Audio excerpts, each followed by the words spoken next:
Are you ready? Stand by.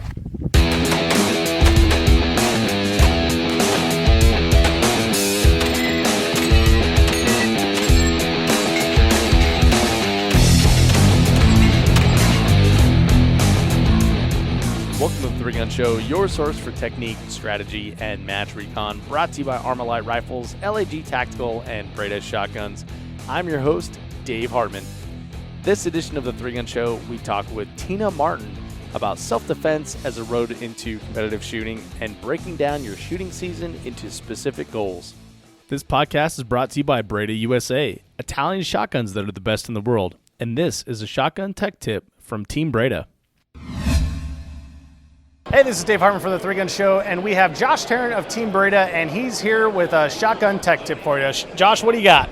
Today we're going to talk about shotgun stance. Stance is incredibly important to be able to shoot a shotgun well, manage recoil. So first up, we're going to start at the feet. You want your feet wider than shoulder width apart. If you're right-handed, you want your left leg further forward. You want about 75% of your weight on your left leg, weight over the balls of your feet. You want to have a nice forward lean of your spine. Shoulder the shotgun, roll your shoulder forward to cradle. And that'll help you ride the recoil and get back on target faster. That's another shotgun tech tip with Josh Tarrant from Team Breda. Thanks, Josh. Check out Breda's B12i 3-gun ready inertia-driven shotgun at BredaUSA.com. That's BREDA. This podcast is brought to you by LAG Tactical. I've been using LAG gear for 3 years now, and I just got an upgrade into their new for 2018 MCS mag pouches. MCS stands for Modular Carry System and is a two-piece design that fits most double-stack 9 and 40 mags and most AR mags. That means I can loan gear to someone in need on the range, even if we're shooting different guns. I've been using these pouches for many matches now, and they've been great. I like that you can choose the retention based on what is required by the stage, Speed Demon or locked in tight. I've been shooting the low-cut Supernova holster as well, and it has been a dream. They make it in a mid and high cut too if you're into that, but I'm digging the low cut. Super fast draws and plenty of retention when you need it. Check them out, lagtactical.com, and use code 3GS in all caps to save yourself 10% when placing an order. Hey everybody, and welcome to the Three Gun Show. As I record this, I just attended the Jeff Kirkwall Memorial 3-gun match in Forest Lake, Minnesota at the Forest Lake Sportsman's Club, and this match was absolutely amazing. Keep a lookout for the replay of the shoot-off show that we did at the match, but in the meantime, here's a spoiler. We raised $20,000 for the Task Force Dagger Foundation. The goal was $15,000, and the match far exceeded that expectation, but we're not done. We're still raffling off a JP rifle and a Vortex Optics Viper PST 1-6, and we're doing that online via Practice Score. There's a link in the show notes at 3gunshow.com/episode 199. Entries are $20, and buy as many as you like because the money goes directly to the Task Force Dagger Foundation, directly into their bank account. And the drawing for that is going to be August 1st, and we'll pick one lucky winner. So, like I said, enter as many times as you want because the money goes to a good cause. Next up on the schedule will be TriggerCon in Washington. I'm going to be there working the Vortex Optics booth with some amazing people as usual. If you're going, come say hey. It's going to be a good time. I'm looking forward to TriggerCon. This is my first one, but everything I've heard seems like it's going to be a good one. So if you're in the Washington area, come check it out. Now on to the show. Tina Martin is on the podcast this week, and although I had met Tina a few times before, I got the opportunity to talk with her at the 2017 Girl in the Gun Fall Fest. Tina had a pretty amazing story to tell about her background in natural sciences and how she uses that training in her pursuit of competitive shooting. So I knew I had to have her on the podcast. Tina is a firearms instructor and also teaches bushcraft. So if after listening to this podcast you're interested in more instruction, you can find a link to her website where you can sign up for her classes in the show notes at 3gunshow.com/episode 199. So enjoy this show with Tina Martin. Tina, welcome to the 3-Gun Show. Thank you for having me, Dave. I'm excited to have you. This is going to be cool. I'm excited to learn about your background a little more and share it with the audience here, because I got a little sneak peek when we were at a Girl and a Gun Fall Fest last year, and I think you have a really interesting story that's going to be fun to unwrap. Oh, thank you. Well, I am an eclectic mix of things. Well, the Three Gun Show usually starts with a little bit about you when you're not shooting, because we're going to dive deep into like your three gun stuff, your education, your training, your PRS shooting as well. So what does Tina do when she's not on the range? Well, I have 3 little kids I manage. So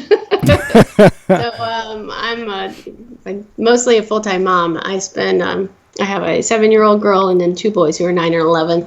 And then I'm also doing firearms instruction, building a business there in bushcraft instruction. So I'm taking care of them, Boy Scouts, Cub Scouts, piano lessons. I do a lot of things outdoors. I'm a runner. So we'll see probably some running and gunning stuff here coming soon out of me. Oh, nice. Well, Yeah. hey, since you brought it up, October 13th, I'm holding a running gun here in Colorado. Oh, Yeah, okay. it's going to be a 3-gun run and gun obstacle race. So we've got Ooh. we've got like 10 sweet obstacles and 7 stages that we're planning. So put that on your calendar. My calendar. Boy, already just filling up my calendar, Dave. I know. Well, so you mentioned teaching bushcraft and then the Cub Scouts as well. So when that stuff comes up in Boy Scouts and Cub Scouts, do they look at you like, hey, Tina, come over here? It's funny. So as soon as I became involved in Cub Scouts with my boys, they quickly realized what I do a lot of, with the shooting and stuff. And so the next thing I know, I was being enrolled in a range officer safety class for BB guns. And I'm a range officer, and I go out and essentially when they have their camps, I'm certified to come in and be the range officer for the BB section of the camp. And so then me and we've got other den leaders that are out there, and it ends up boiling down to, I bet you I can shoot my Red Ryder better than your Red Ryder. So we have, and then, my little daughter who kind of pals around Cub Scouts is changing and it's very family oriented, so she'll come up and then she'll be like, I can shoot better than all of you, and she'll like bullseye that Red Ryder. Yes. All the other guys are like, oh man. so it's a lot of fun. It's a good community of people, just like the shooting community. Yeah, very cool. So it sounds like you've got a little bit of a competitive streak. Does that come out a lot? What would ever make you think that? Yes, I think competition in general makes people, it encourages people to do better. And so I think as long as everybody's, at the end of the day, you're really competing with yourself. But it's fun to go out there and compete against others and create. I'm a goal-minded individual. I set goals for the year and for short-term goals for me to accomplish, and it's be able to go out there and do that with other people that you enjoy is part of the fun and the culture within the shooting community. So, What's an example of some goals that you've set for yourself this year? So I won't mention names, but I do have like a list. Oh, you got a hit list? Nice. I have a list of people that I would like to, move past the score. But I think all of us kind of friendlily have one of those because I know where their skill set is, and they're growing, and so am I. So if I can surpass them, then that means I'm accomplishing. But then I have little like goals, like, hey, I want to be able to shoot my plate rack from holster under a certain second. So, I have a book of where I'm keeping track of how fast can I shoot the plate rack clean. And I want to be able to get to this. So if I'm doing it in 5 seconds, can I get it down within a month or two down to like 4.5 seconds? So I have these little kind of goals that I start to push. And because, initially when I started shooting, I didn't kind of really get that I needed to push myself hard on the training side and not at the match. Really, you should be kind of running at 95% or so at the match, not full throttle. Yeah. And so that's where, I've kind of grown through, and I'm like, okay, I want to be able to shoot offhand rifle, plate rack in this time, clean. So just those little goals. And then percentages. Like all of us, when I first started, I was down at the bottom. And so the first goal was to get into the top of the bottom third, and then 50%. And then this year I set a goal of I wanted to be able to attain 2 high ladies from 2 major matches. And so, still working, trying to make those things happen. So very cool. So I like those goals. So how do you look at goal setting? Like where do these challenges come from? Like, do you just pull them out of the air? No. I try to pull the small term goals out of skill sets that we use and whatever, whether it's PRS or 3-gun. So we have certain things that we pretty much see at every single match. So it's encouraged me to be practicing those things on a regular basis. And so it's good to build those goals off of those. And then I think some of my goals are, they may be just goals for me because they make me feel like I'm accomplishing certain things. So, I think it's kind of both things. It's based off a skill set, and it's just based off my own personal wants. I gotcha. So, Now, do you mentioned your daughter seems like she's got maybe mom's a little competitive streak as well? Yeah, she competes with her older brothers all the time. Yeah. Pretty much. If her brothers can do it, she's going to be out there in a pink tutu, getting muddy up to the knees, doing it herself. Do you encourage your kids to make goals as well? I do. We do this a lot. A great example is my middle son. At the beginning of the school year, it seemed like he was struggling with school. And I told him, after his first semester, he had made A and B honor roll, but he wasn't happy with that. He wanted principal's list. He wanted straight A's, just like his brother ahead of him had done. And I said, son, the only way to do this is if you've got to put the work in. And it took him 2 more semesters. But this last semester, he reached principal's list. And the pride of that achievement is there's nothing better than watching your children achieve a goal that they've set. And it took them all year, and it took hard work and practice. And that's why I think goal setting, especially for children, is a really important thing, because we're going to have these kind of challenges all through life. Yeah. So set something out. I put Post-it notes on my mirror reminding me what those goals are. That if there's something really pending I'm trying to really focus on, then I have a little sticky note every morning. I wake up, wash my face, and I look at my sticky note. Nice. Yeah, I was just going to ask you about that, because 2 semesters is like forever in the mind of a 9-year-old. For a 7-year-old, yeah. Or 7-year-old, excuse me. Yeah. Oh, I'm sorry, he's 9. Yeah. Okay.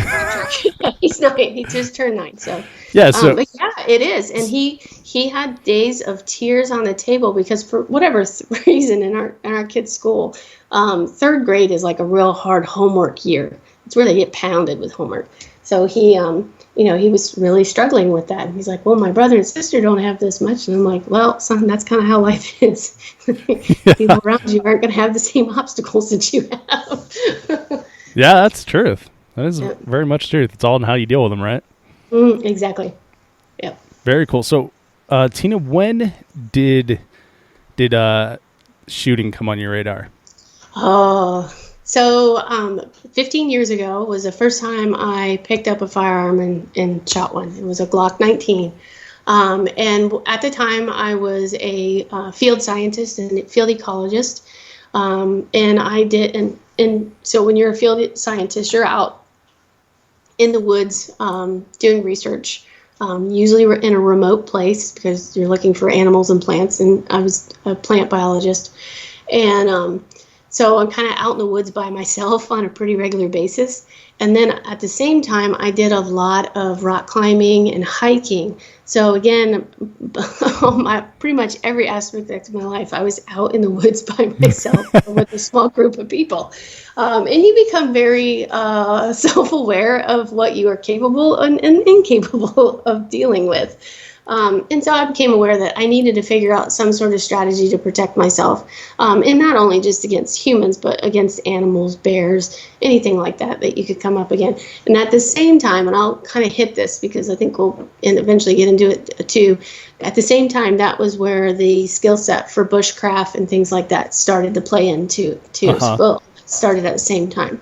So I reached out and found a friend who kind of take me out to the range, which ended up being like at his grandmother's house. And I shot my first gun, and I was, just like every person, just shaking and scared, like, oh my God. And then boom, and I hit that center of the shoot and see, and I was like, oh, I like that. It kind of went to town with the rest of the mag because the fear part for me had gone. I was like, oh, I can do this. And so it started off initially just me, kind of learning, being able to manipulate a handgun, basic plinking, and then evolved into more self-defense initially. And then that kind of grew. I ended up in Texas, and they had IDPA matches. And that's kind of like, the gateway competition anyways for a lot of people. And so I went to the IDPA matches. I had my holster and the Glock, and I put my mag pouches in my back pocket, or my magazines in my back pocket, and kind of, and learned how to do some small movements and shooting and cover and typical things that you kind of expect in a more self-defense situation. And that grew. And so that was the first time I experienced that, oh, you think you're shit hot, and then you are at the bottom of the competition list and you're like, oh, I suck. So I was like, all right, well, I want to at least beat one person by the next time I go. And that's where that regimen started. I started practicing, and then I grew out of IPA, went to USPSA. And then at that time, I was in the period of my life of having children. And so I kind of calmed down a bit for competition. For a while I had them, and they were little, so they weren't being exposed to lead and things like that. And then I guess it's about 5 years ago, my friend Heather Miller, she was very active in 3-gun, and still is, but she was telling me about these 3-gun matches and stuff, and I'm like, well, I really liked pistol. So she kind of got me started, she went with me to my first major, which was the very first ladies 3-gun match. Was that 4 or 5 years ago? That was in Atlanta, and that was my first major match. Oh, really? Mm-hmm. Yeah. So, okay, I want to talk about that first 3-gun match, but let's back up to like your first IDPA match. You end up at the bottom of the list. You're like, oh, I thought I was good. I kind of suck a little bit. Why go shoot that second match? Like, what was it about the competition that hooked you in to think like, oh, I need to progress in this? Well, I think, I see all of this stuff as a skill set. And I think that for me, I kind of always joke, I say I have my little toolbox of tools. And I want that toolbox to be ready. And so for me, it was a rude awakening of where my skill set was, because when I went to the range and I just shot at a perfectly still target in front of it, I was fantastic. I could shoot very accurately. But then when I realized that stress, essentially the timer at that time, the beep, really didn't push me to where I'd never been before. And so my own kind of who I am is part of it. Is I was like, well, I'm not happy with that. I'm not okay with that. And so I have a little bit of a hashtag that I kind of jokingly tell people. I embrace the suck, and that was me embracing the suck. Okay, you suck at this. How can I get better? Because that situation was more like of what I would experience if somebody was to attack me, or I needed to protect my kids, because there were some stressors involved. So I knew I needed to get better. And that was a way for me to be able to do it, and also monitor my progression.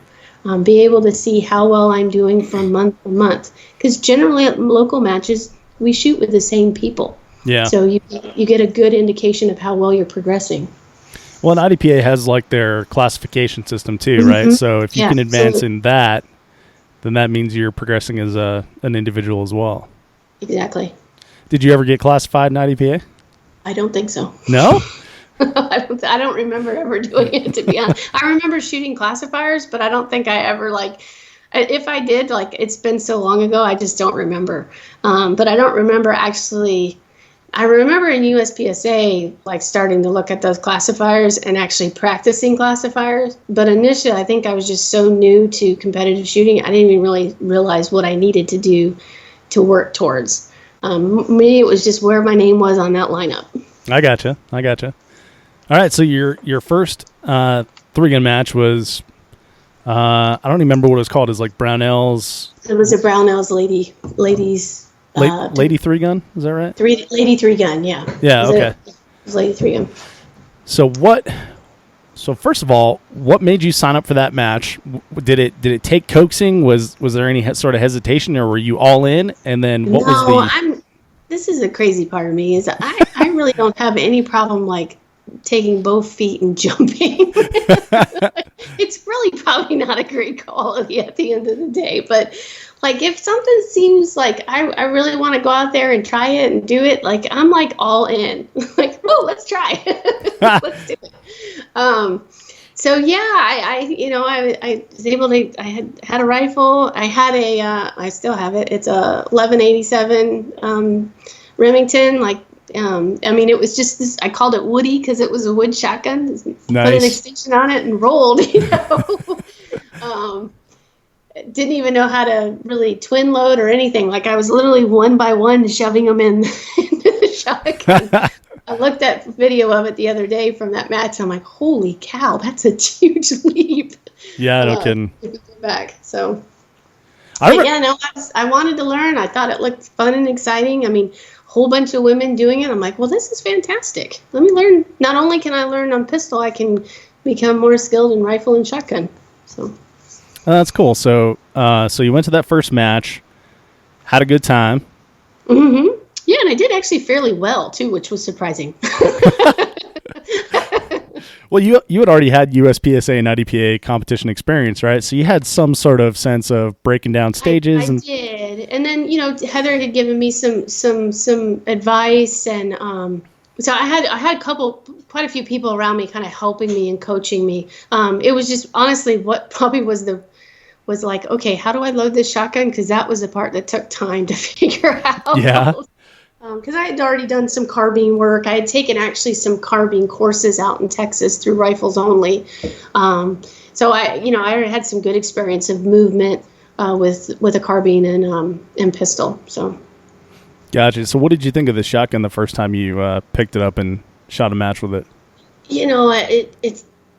It was kind of like, wow, all right. I can see why.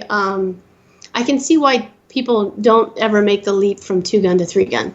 I think the shotgun sometimes can be, even for grown men, can be, just unwieldy at first if you're not used to it. Especially, it's not because I've shot trap and skeet, done that before, and that wasn't a big deal. But I think repetitively shooting a shotgun at, essentially we're shooting it like a rifle many times.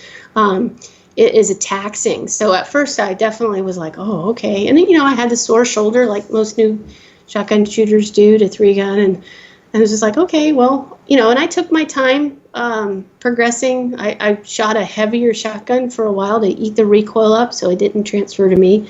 And then finally learned how to manage one and now have an inertia gun. So nice. Yeah. Huh.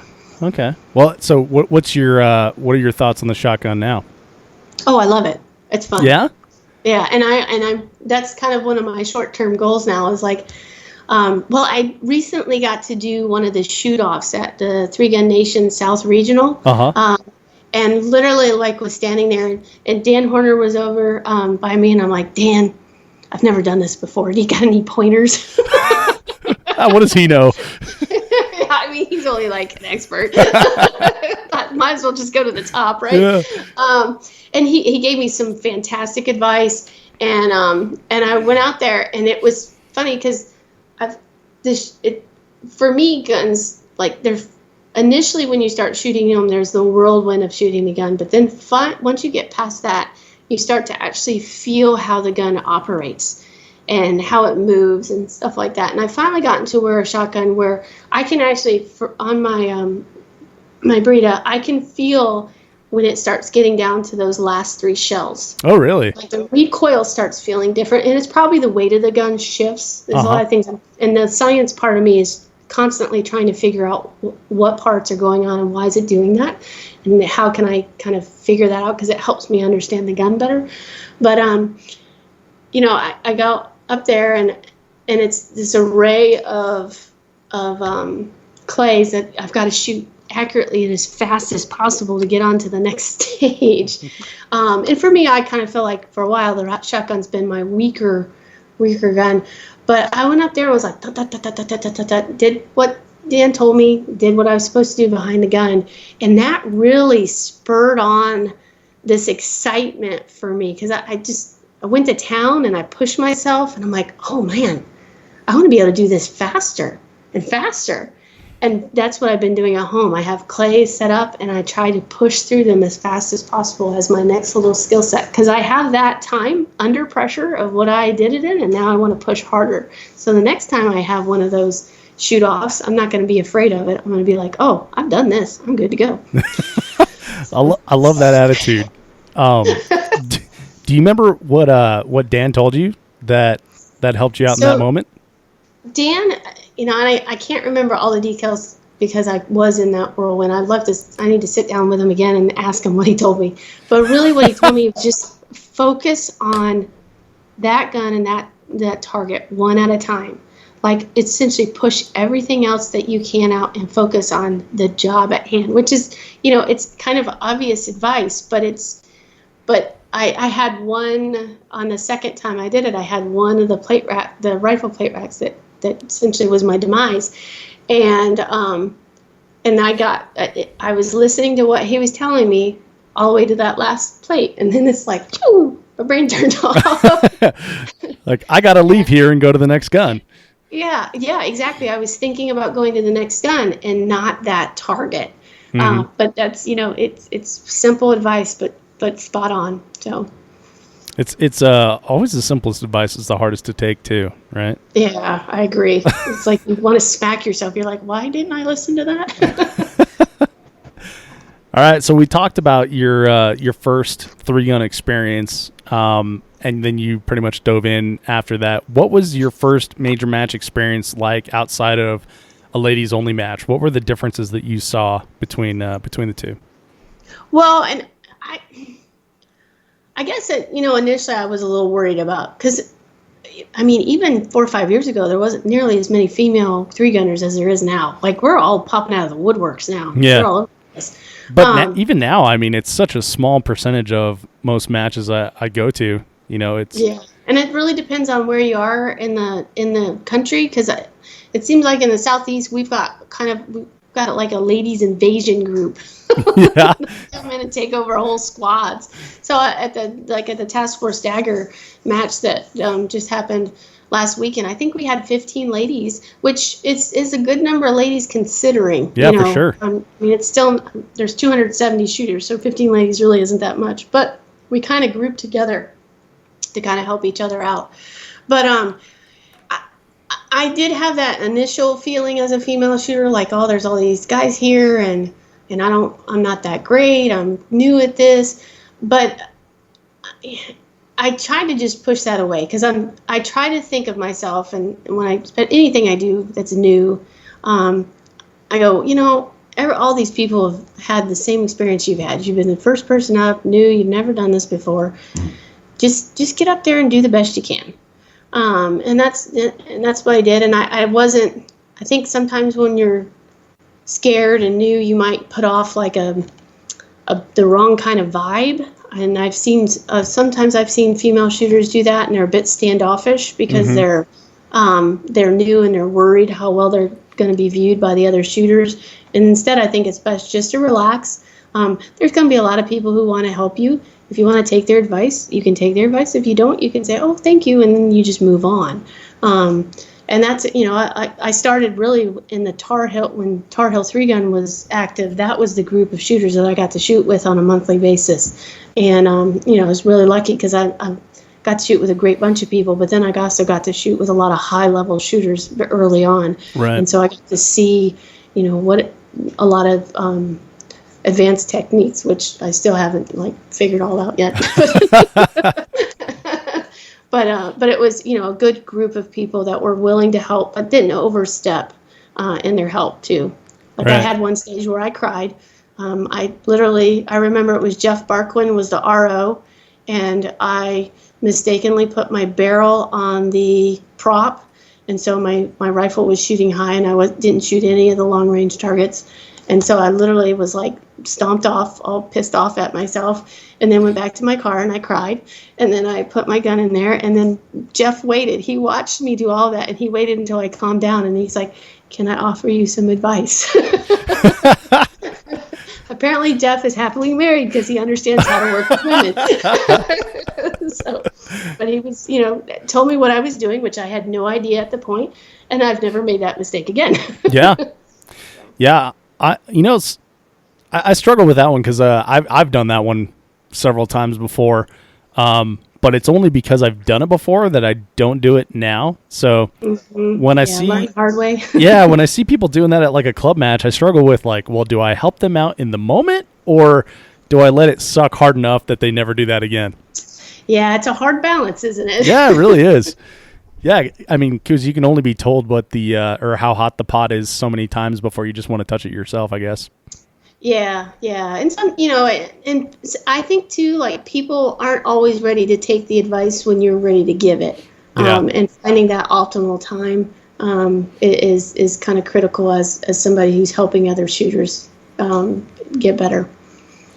That is an amazing point right there. So you're fast forwarding a little bit here. You're an educator as well. You teach people to shoot. You've taught some higher level marksmanship classes and ballistics classes for A Girl and a Gun. So how do you meet someone where they're at? How do you evaluate each student? Well, I always take them through some sort of proficiency drill because I need to find what their baseline is. And then for me, I always feel like when I take a class, I want to at least have one golden nugget from that class. And that's a piece of information that really is kind of one of those light bulb moments. And I don't have to have more than one light bulb moment per class. I will happily pay somebody a couple $100 for a light bulb moment. Yeah.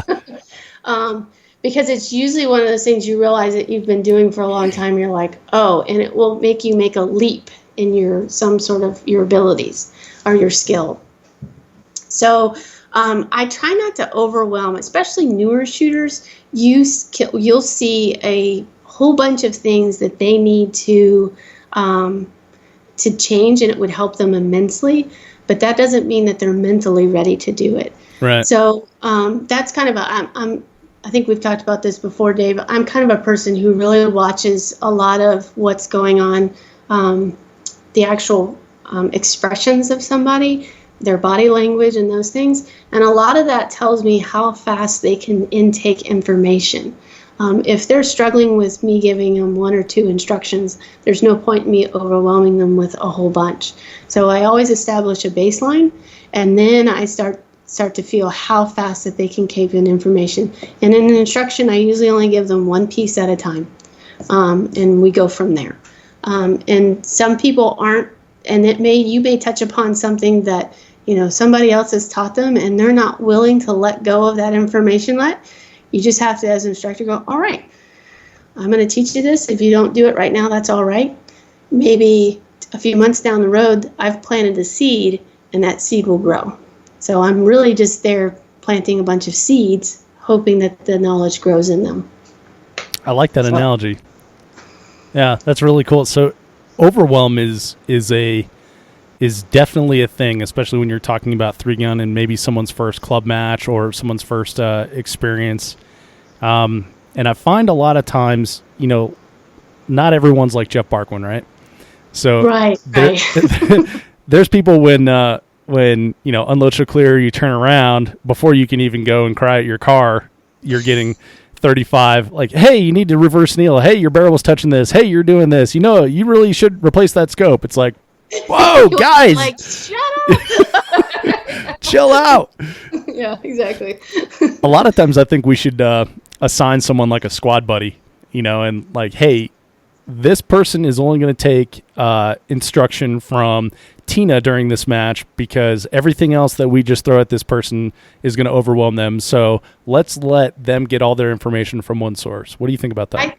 I think that's a fantastic idea. There's a local match that's around here to me that's a Zombie Shooters Association, the ZSA, and that's actually something that I've seen them do. Our population of shooters that have been doing it for a long time will identify new shooters, and they'll essentially squad with them and ride with them along the way and help them through each thing, and everybody else kind of stands back and lets them do it. That way they're not getting 40,000 people exactly barking at them what they should be doing. They can listen to one person and one person only.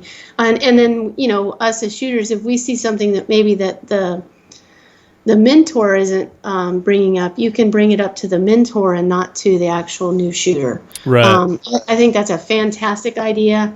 I always tell new shooters, like, hey, bring a pad if you can. Like, write this stuff down, because just like Daniel Horner, I can't quite remember everything he told me because I was overwhelmed at the moment.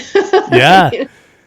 Yeah, I mean, your heart's beating fast. You got the cocktail going of all the endorphins and everything. Oh, yeah. It's a beautiful cocktail. I really wish they could figure out how to bottle it, but it's but it doesn't exactly keep memories really well.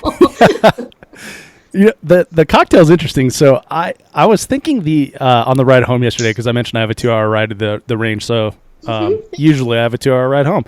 So I was on my ride home. I was trying to think about, like, what is it that drives me to play this game? Like, what was it about that first match? Because, like, I can picture the first stage I shot in my head, and that was like 2011. But I don't consider myself a competitive person. Although my actions sometimes prove otherwise, but a closet competitor. I think so. I think so. But for me, the conclusion that I came to yesterday was it's the cocktail. It's the juice. It's the adrenaline junkie party. Yeah, seriously. Like I'll often let out a holler after a stage or something like that, and for me, it is like the heart beating fast, the adrenaline pumping through your veins, the hand shaking. Like that's what it is for me. That's what I like about it. It's invigorating. It's almost like life juice just pouring through you. I agree. I definitely enjoy it very much. And I mean, I've done a lot of other things that with like rock climbing and stuff like that gives you the same kind of rush. And so I think there's something that's tied into people that have a competition nature to them, and then there's adrenaline junkies that are seeking that kind of natural endorphin high. So it's pretty amazing. Yeah, and I think that definitely nails it for me. Like I can recall obstacle racing. I've done several dozen Spartan races and Tough Mudders and Warrior Dashes and et cetera, et cetera. And I remember the ride home, or not the ride home. It was the night that we were staying after we traveled for a Spartan race, and it was one of those beasts where it's like 13 miles and 52 obstacles. And wow. Yeah, it was rough. I remember thinking, like, I can feel every single part of my body right now. Like, there's sensation everywhere. It's all sore, but I can feel every single part. And like that, like that for me was like, hey, here's evidence that you're alive, and when you're sitting in your cubicle, I have no evidence that I'm actually alive.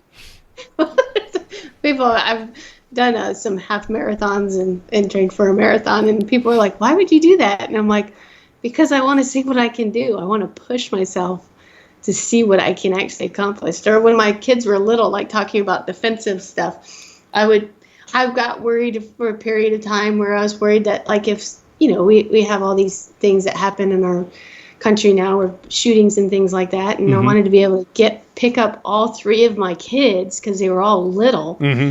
and move with them because they couldn't keep up with me. So a friend of mine, she's just as crazy as I am, we would get in the backyard and we would pick up all our kids and we would see how far we could run and sprint with all of them.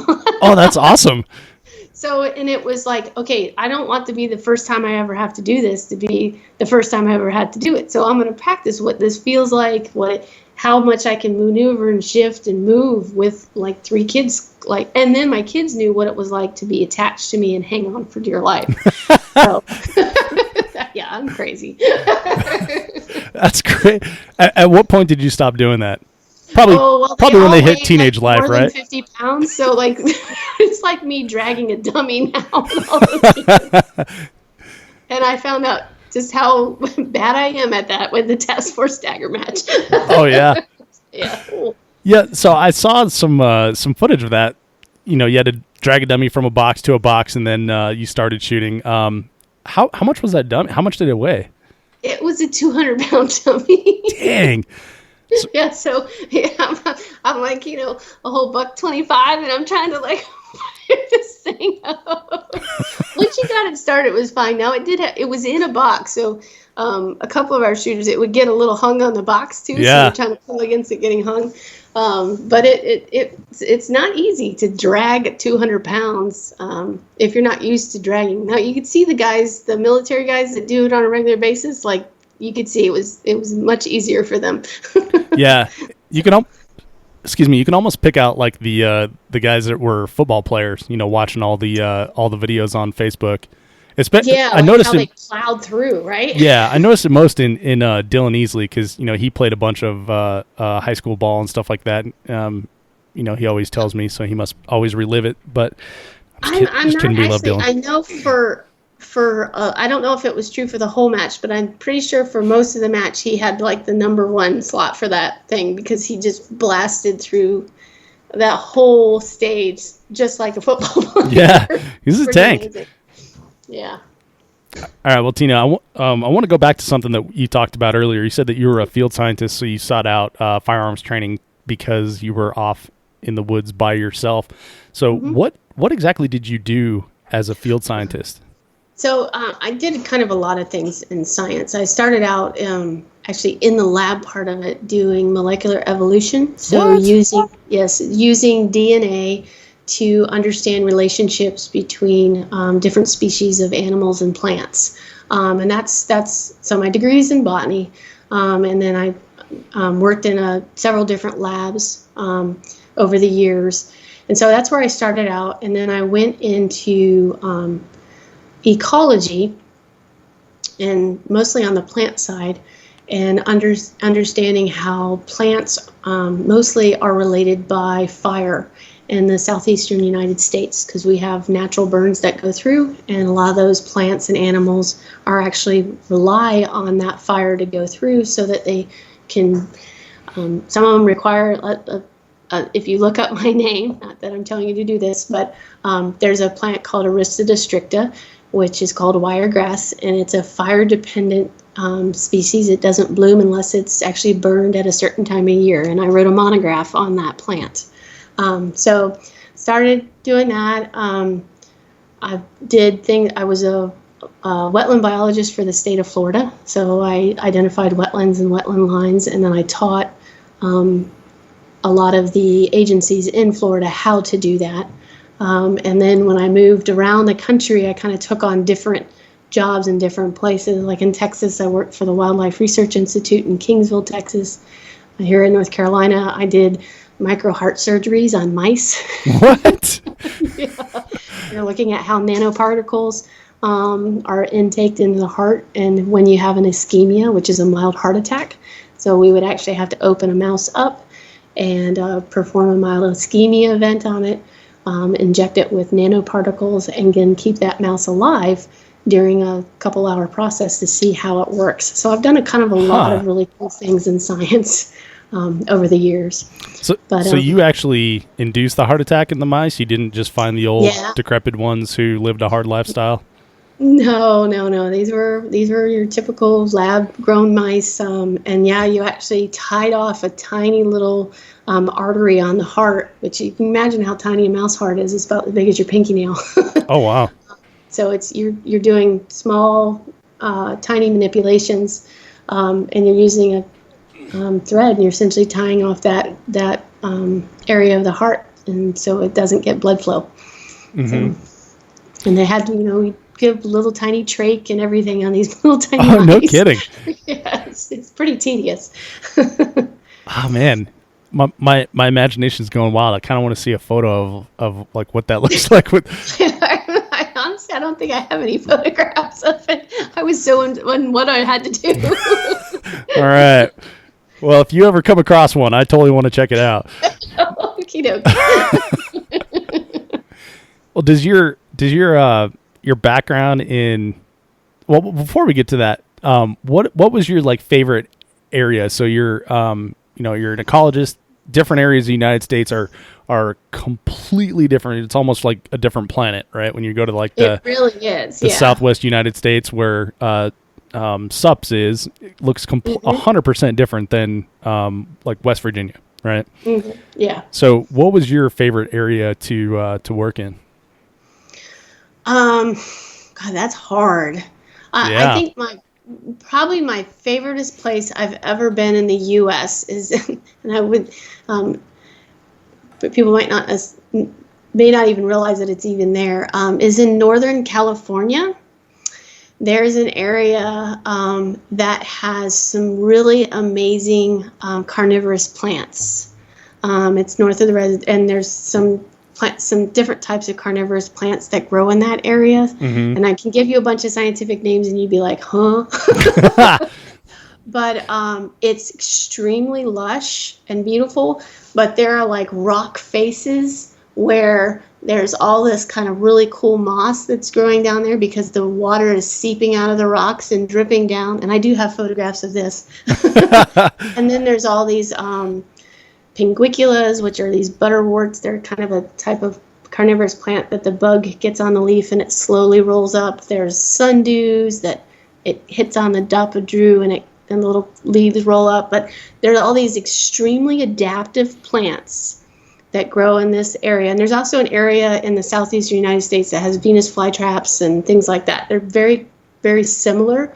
But those two places in the U.S. are probably my two favorite places because the plants are so adapted to this lifestyle. Yeah, plants are super interesting. How they react to stimuli and everything, and carnivorous plants are just like blow my freaking mind. Yeah, they're pretty cool. They're very, very cool. Yeah, well, that's awesome. Well, so okay. What I was going to ask is your science background. Is that useful to you in the shooting sports? I would definitely have to say it is, and I think because I'm kind of already in this mindset of trying to understand and figure things out around me. So I typically will problem solve in the same fashion that I did when I was in a lab. I couldn't get something to work. I'd slowly, like one piece at a time, figure out why it works. But then where else I'm starting to really see it kind of come out is on the precision rifle side, is the ballistics. Understanding ballistics and how this projectile is different than that projectile, how a slight shift in velocity, that standard deviation in velocity that you get off your chronograph, how much does that affect the movement of that projectile over long distances? So I get really, really into the weeds, people would say, in the data, and I get excited about data. I mean, literally this morning at the range, I was zeroing my RPR, my Ruger Precision, with one round, but I don't know if I have enough rounds. So then I was taking another round and seeing what the offset was. And so I was doing calculations to figure out how much of an offset I would have with this round if I needed to shoot it. And just like happy as a lark about it. I'm like, like having a good old time. And I'm sure some people would be like, oh my God. So I like the numbers. And then I like to be able to take those numbers and see it visually.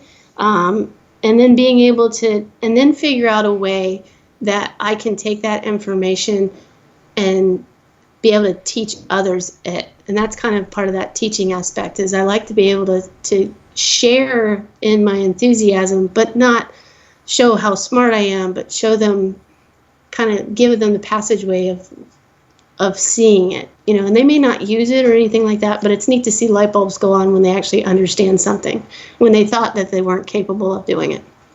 Mm-hmm. So.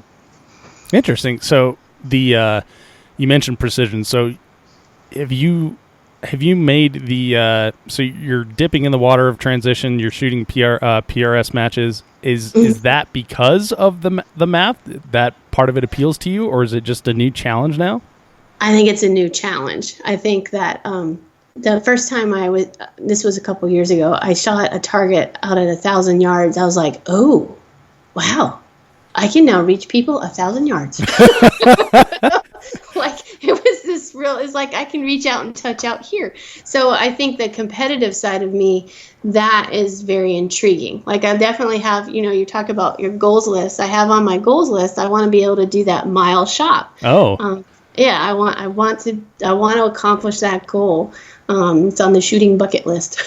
Nice. Because then it goes back to that my bag of tools and my skill set. So if I'm capable, I have the ability to do that, then for me that makes me feel capable. And that's my own little inner part of me that's probably crazy, is I like to feel capable. Mm-hmm. And these different kinds of challenges kind of help me with that. I like that. So let's talk about that mile shot goal. Like, what does it take to shoot a mile? Like, I honestly have no sort of frame of reference for anything. So dumb it down for me. I'm not sure that I can do it with the rifle that I currently have now. So it's probably, I'm going to have to either borrow somebody else's or end up putting more money into what I already do. But yeah, it's going to take a little bit more planning. The amount of travel in your scope is going to be an important element. If you don't have a scope that has enough travel, then instead of being able to set your dial to set your dope into the turrets and then just use the crosshairs, you'd have to hold over with crosshairs and stuff, which I particularly don't like doing. I like to just use my crosshair and the dope's already set in place. So there's a lot, and I'm kind of, it was a goal that I've recently realized. So now I'm like, okay, what do I got to do? So I'm really kind of just learning what I'm going to have to do to make that shot, mm-hmm. and where I can even go to make that shot. Right. There's not a lot of places you can do that. Yeah, I'm sure. So let's walk us through that process then. Like, what is going to be like the next steps? Obviously finding a place to do it. How do you evaluate your gear to make sure it's worthy, etc.? I'm going to have to reach out to that community that does it on a very regular basis. That's my initial thing. And I kind of I'm trying to get through essentially the next 2 months of matches and things like that. And then that's kind of on my list, is I've got to reach out to the community. There's a community, it's kind of the mile community. And start and get into those forums and see what they're using, and kind of start exploring it. Just like it would do for any new competition that you would go into, you start exploring what gear they use, how they're training for it, and all that other stuff. Because I'm in the very beginning stages of that part right now. Mm-hmm. Well, I'm seeing a pattern in what you're doing here, and it kind of reminds me of your background in science. Basically, you're going out in the field and then you take all that observations and data and submit a report. Am I kind of close there? Kind of, yeah. I mean, I'm constantly collecting data. Yeah, and that's what you're... To give you an example of data collection for me, we can kind of bounce back to shotgun. Shotgun was hard for me. Managing recoil was hard for me. So I had the idea of what if I use a pistol grip? I'll be able to hold it in closer to me, and the length of pull will be shorter because I don't exactly have very long arms. So I have a little trouble with length of pull with shotguns. So when I had a lot of people who told me, oh, you don't use pistol grip, that doesn't work for 3-gun, it affects your loading. But I remember seeing a few, actually some people on the Pro Series a few years back that used pistol grip. And I'm like, well, it can't be all that bad. They're on a Pro Series and they're using it. Yeah, so, John McClane did. Yeah, John McClane. So I looked up his videos and I'm like, okay, I see what he's doing here. I ordered one for I had a VersaMax at the time. I ordered a Mesa Tactical from one, and I fitted it, and I went out and I tested it, and it really worked well for me for quite some time. I was able to manage the recoil of the gun better. I strong hand load, so it really did, the pistol grip didn't get in the way. But what it taught me was actually how to handle a shotgun. And now I've moved back to just using a standard buttstock that you'd have on a shotgun. But I had to take that journey of collecting data myself. And that's kind of how I am about stuff. I need to kind of go out there and explore it, see what I think of it, develop my observations from it, and then I can, somebody else asks me about it, I have an educated reason of why I've done it. Not because this person, that person does it, but because I've tried it out and this is what I've learned. And that's kind of how I go about things in general. I don't like black boxing things. I want the actual information inside the box. So. Nice. Well, I like that style because one of the things that I hate about things in life is, like, one, that's the way we've always done it. And then, two, because so-and-so said it, and then this is just how we're going to do it. It's like, Come on. Like, we can't practice new things and try new methods and stuff, so. I had, and this was probably the most valuable information I learned many, many years ago. I had a fellow scientist, well, he was a professor I worked for, and he told me that none of the Nobel Prize winners were guys that were older, who had been doing it for a while. All Nobel Prize winners, when they actually do the thing that they win their Nobel Prize for, they're young and dumb and they ask questions and don't listen. So they go out there and they're like, well, let me see if it works. And that's how they make these new discoveries. Mm-hmm. That's kind of stuck with me for a long time about things, because my kids are like, hey, Mom, what do you think about this? You think it'll work? I'm like, well, let's sit down and try. Let's see if it will work, instead of just telling them, I don't think so. They're not doing anything dangerous, so it's like, let's see what we can do with these paper and scissors. So, it's made, at least for me, I have 3 kids that are very creative minded. They're not afraid to try something or to see how something works, which I think is a good skill to have as an adult. Mm-hmm. Well, and so you've turned this trying, this testing, and this data accumulation into training as well. So you go out and you train students. You have mm-hmm. Courses and classes that you hold. What is the overall theme of Shield Maiden Defense, which is your training organization? So, you can read the bio. It says that it was born out of an absence of having qualified female instructors. And when I first started many years ago, there wasn't really many female instructors out there that taught gun handling and instruction. And so, there was a lot of struggles that I went through in the beginning with just the size of my hand and grip. That made me realize, okay, there's got to be a better way at doing this than the typical male instruction, which was telling me, just grip it harder or you'll figure it out. And I was like, oh, all right, I'm a tough chick. I can really handle a lot, but this still ain't working. This Glock is beating the heck out of my knuckle. And because of the back end of a Glock, because I had just one knot that hadn't had a reduced grip, it really hurt that knuckle joint. And so I took that and I'm like, okay, let's figure out a better way of doing this. And so when it has to like gun handling and recoil management, I'm thinking about from a physics perspective. And so my students, I teach them actually what's the physics behind the gun. And when it's doing this is why you need to do this. So, just the area of least resistance, the gun's going to move, these kind of standard physics principles. And because I'm not telling them, hey, do this because I told you so, I'm actually giving them a solid reason why they take on the information that much easier.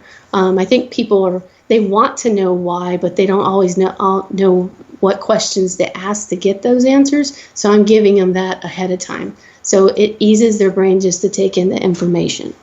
And so, and that's kind of a cool thing, because then all of a sudden you see these little light bulbs turning on with lady shooters who thought that they couldn't manage a bigger size gun, or they don't understand why this little gun hurts so much worse than this big gun does, because their instinct was, I'll buy the little one because it's cute and it won't hurt. It's pink.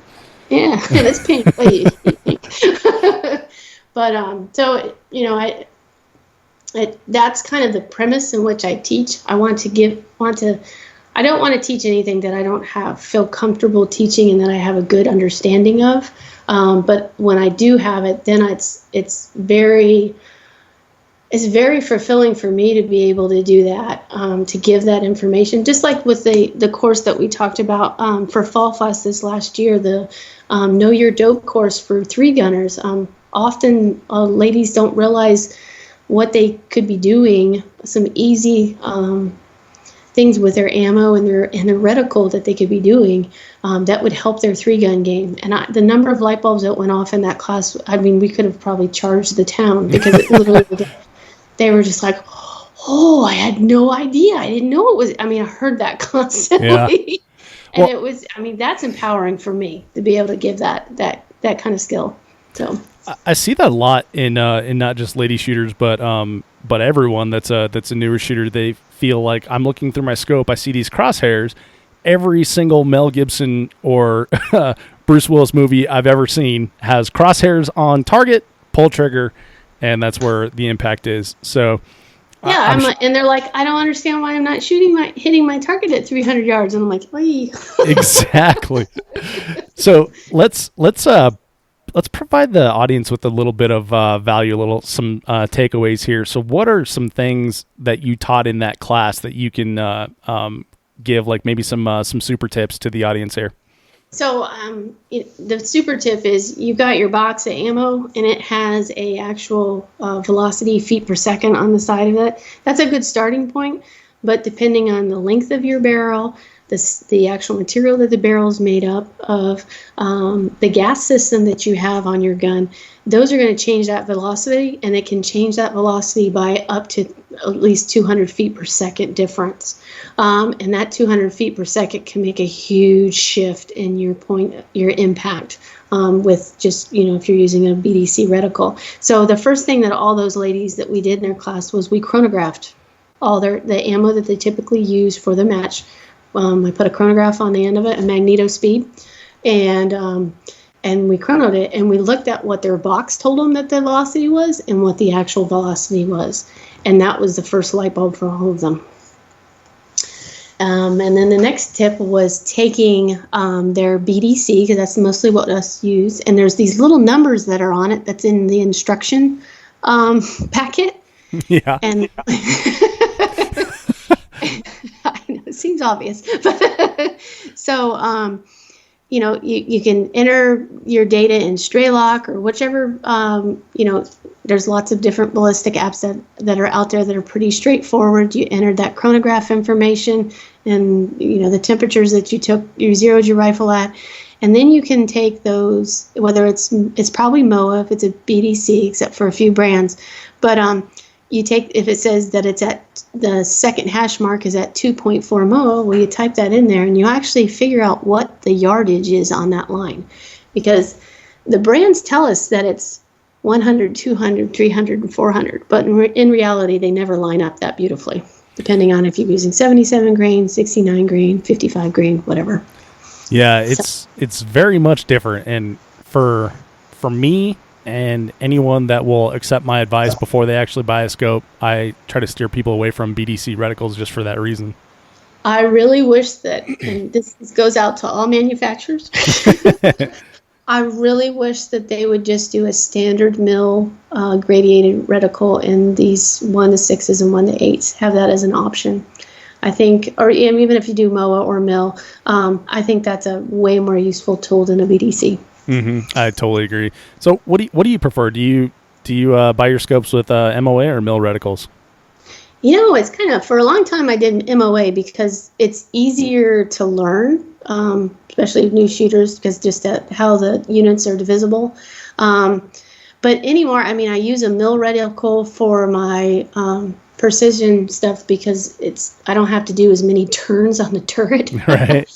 But I don't really have a preference for one or the other. I just know whatever my units are and I go with it. So I know some of the military have more of it because they're used to using one or the other. I think that science minded is me. I know that what my numbers are depending on which one I'm using, and I just do a conversion.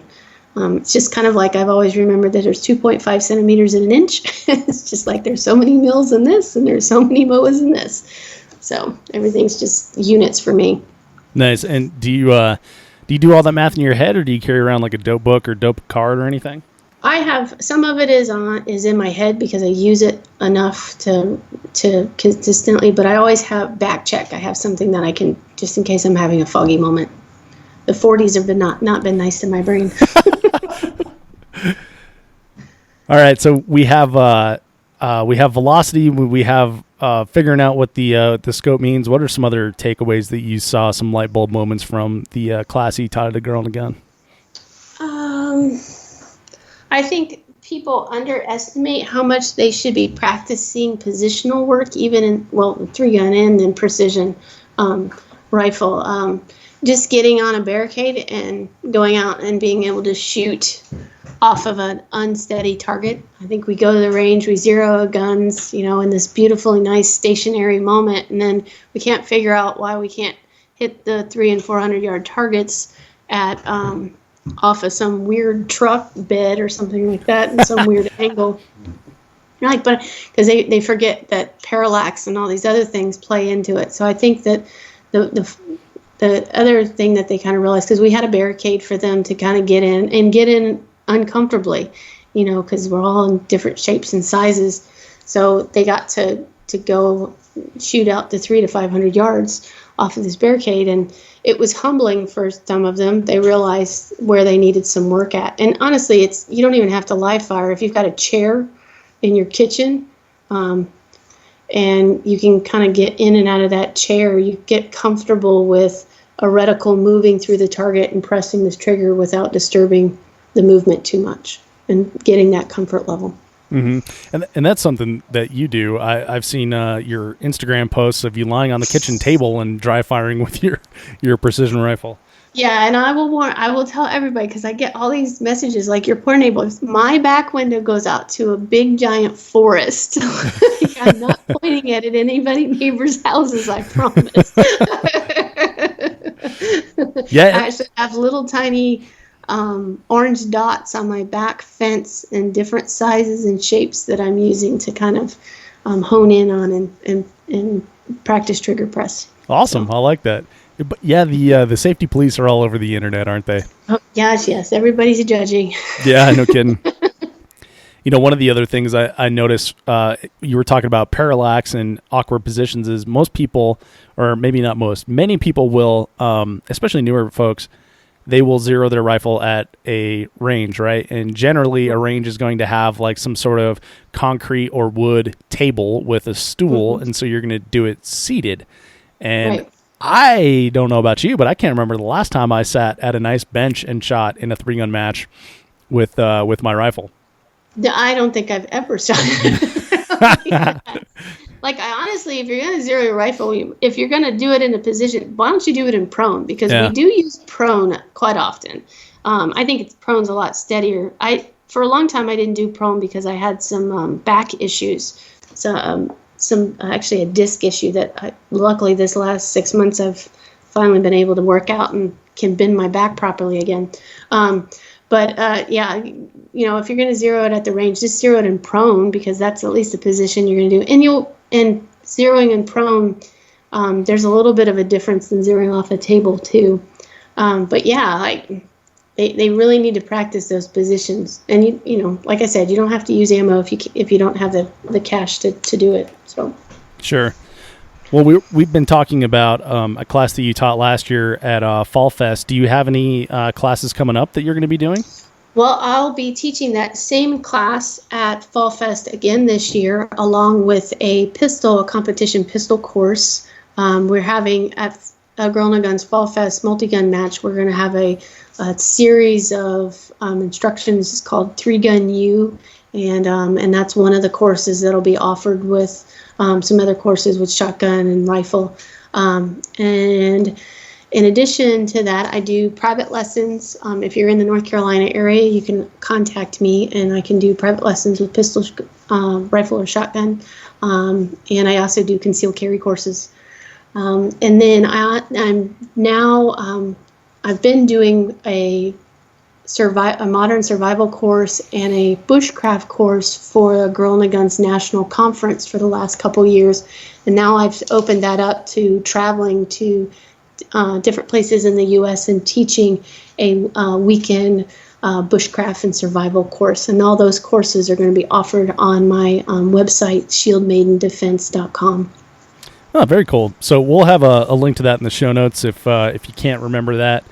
So the Fall Fest, the 3-Gun U, so I got to check out the classes that were taught last year and observe a little bit. Unfortunately, I didn't get to take them because I'm a dude, but you should put it on.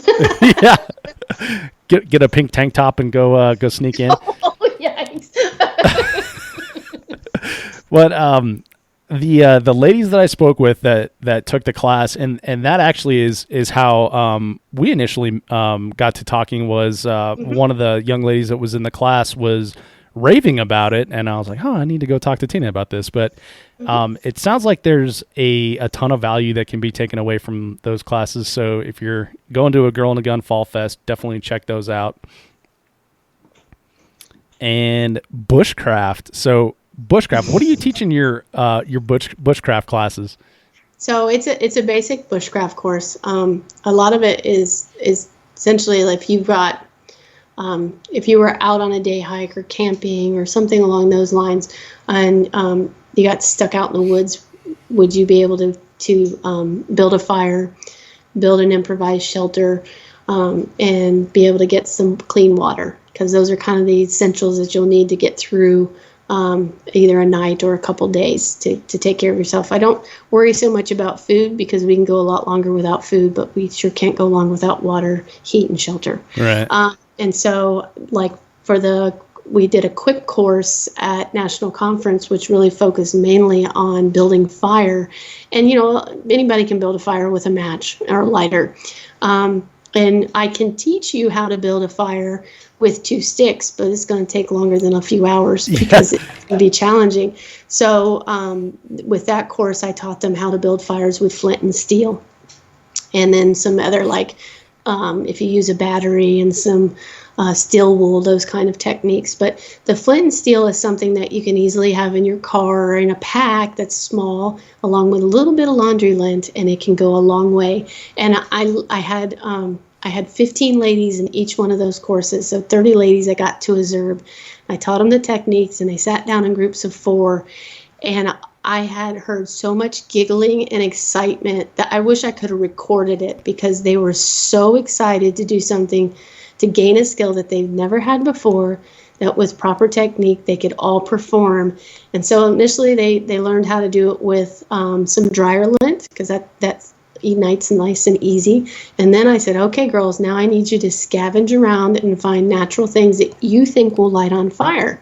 And it went from we were in Texas, South Texas, so they had cow patties. They had all sorts of some live moss, some dead moss. They tried all that, and they worked for a solid hour trying to see how easily these different natural elements would light, and they realized that it's not as easy as you think. Yeah, no kidding. And so it was just, I still have a smile from ear to ear of all their expressions, and they've taken that. I've gotten these girls now that they have once a week, one of them has a date night with their husband, and they learned a different bushcraft skill.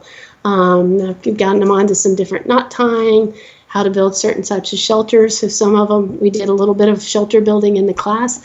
And so now they've gone out with their kids and they've started to build shelters with their children on the weekend. So it's growing them in a whole bunch of different ways, just not in that one skill, which makes me happy. That's exciting. You know, Very. I might not be the best bushcrafter out there, though, because a cow patty would be the last thing that I picked up to see if I could light on fire.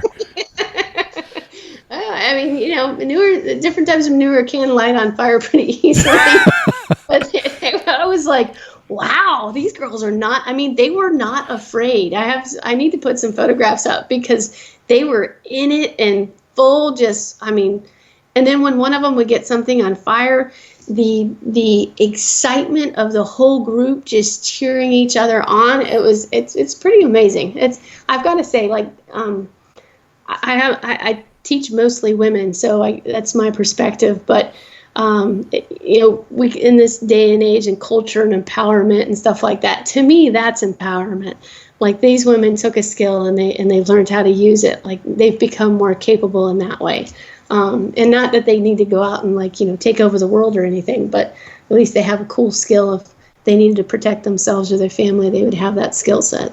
Yeah, from an outsider perspective of a Girl in a Gun Fall Fest, that's one of the things that I took away from it. Is it's not the typical backstabbing and sniping kind of thing that is the quote unquote empowerment culture you see a lot portrayed in the media. It's very encouraging to where someone would get done shooting and their entire squad's like clapping and cheering for them and they're high-fiving.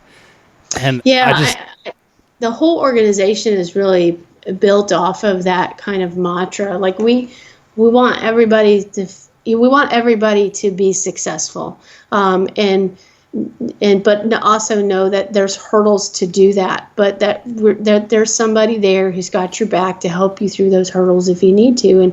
And women we think a lot differently than our male counterpart. I think this is kind of where the biology starts playing in. Biologically, we're a much more social group. Yes. And we work together in small teams. I mean, whether you're raising children or doing certain types of activities, it's just kind of, we work really well that way. So for a Girl in a Gun, it's captured that kind of way of thinking and applied it to the shooting community. So it's a great group of women, and it takes women who've never even. I mean, I have my chapter, and I have women on a regular basis who have never even handled a gun at all.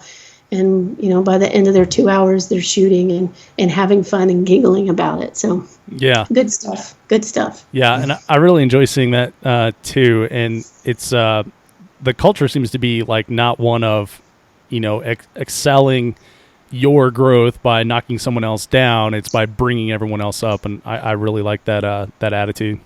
Yep, raising the masses. Yep, heck absolutely. Yeah. Well, Tina, we're coming up on the end of our time here, but I want to ask you a few last questions. First of all, I want to know what's next for you. Oh. And that's pretty open ended, but you can take that in the teaching world, in the competition shooting world, wherever you want to take it.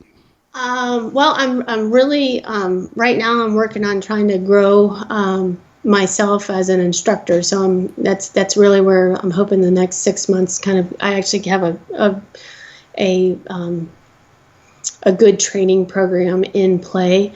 As a competitor, I see myself improve each day that I'm out there, and so that makes me happy. And I really hope that I can. A lot of people tell me that no matter how my match goes, no matter what, I always have a smile on my face, and I hope that continues, because I think that's a good trait for me. But I hope that I'm able to attain some of these goals that I have on a piece of paper, and if not, then I'm just going to figure out a better way to train harder and make those goals happen in the future. Nice. So. I love that attitude. Where did the nickname Sparky come from? Well, we can blame Garrett Dietrich for that name. Oh, really? Yes. I shoot with the Dietrich family on a pretty regular basis. Cindy and I are kind of best shooting buddies. She's a wonderful person. God, she is. She's like, I love her in so many different ways. Been tremendous help in my personal life and in my shooting life. That's great. She, shot with him for a couple years now, and I can't quite remember exactly, but Garrick decided one day that he's like, "You're kind of Sparky, aren't you? Just Sparky." And he just kept saying it, and after a while, I'm like, asked him, I'm like, should I just call myself Sparky? And he's like, yeah. He's like, and so he's like, yeah, Tina Martin, aka Sparky. So it was just like, all right, buddy, I'm gonna do that just for you. So, and he has the book of Sparky, as he says, because we'll talk about like, my eclectic background and different places I've gone and traveled and done. And he'll like kind of pretend he's like, well, I'm going to open up to page 100 in the book of Sparky. Make some sort of joke and stuff. So yeah, he's the one who gave me the name. It's, I can be a bit sassy and sarcastic at times. And so I think it kind of boiled out of that. So I like it. Yeah. Where do you see the sport of three-gun headed? I think that we're actually falling back into more of the roots of three-gun. I think there's a movement back to outlaw matches. I think, we kind of, they started in outlaw and they moved to like more bay, fast style shooting. And then there's been some, change and shift. And then I think there's a realization that not everybody can easily hop into three-gun, so we need to start offering single-style gun matches back to just captivate individuals in that side of competition and bring them in that way. So I think we're going to have a lot more outlaw-style stuff rising up again. I think people are wanting that challenge again. So at least that's what I see. That could be just my perspective. All right. Well, so we've been a lot of different places here, Tina, with your background, your education, your training, and how you provide how you relate all that together with your shooting. If you can leave the audience with one final thought or piece of advice, what would it be? Never quit. Like, just keep going, keep trying to figure it out. And ask the community, the shooting community, for help. We're all out here to help. I tell people all the time, if you have a question and you can't figure out the answer, reach out to me. I'd be happy to help you. And if I can't help you, I'll find somebody who can. I love it. That's a great final thought and a good way to end the show. Tina, thank you so much for your time and for sharing your story with the Three Gun Show audience. This has been a ton of fun. Thank you so much for having me, Dave. Hey, before you take off, be sure to check out the show notes at 3gunshow.com for links to things that we discussed in the podcast. This podcast is brought to you by Armalite, the original. Armalite rifles put the AR in AR-15. The rifles themselves come with 1-8 twist barrels, match barrels, 18-inch or 13.5-inch with a 15-inch or 12.5-inch handguard, Timney trigger, Luth AR stock, adjustable gas system, tunable comp, a patented tunable comp. This thing's ready to go right out of the box for a three-gun with no additional modifications other than putting on a nice optic. I myself use a Vortex Viper PST 1-6 when I'm shooting TAC Ops or their Spitfire when I'm shooting limited. Check them out at armalite.com. Quick reminder that if you enjoyed this episode of the podcast, subscribe in iTunes, Google Play, Podcast Addict, or wherever you get your podcast content, so you will always get the very latest. Thank you so much for downloading, listening, and subscribing to the show. I'm Dave Hartman, and I'll see you on the range.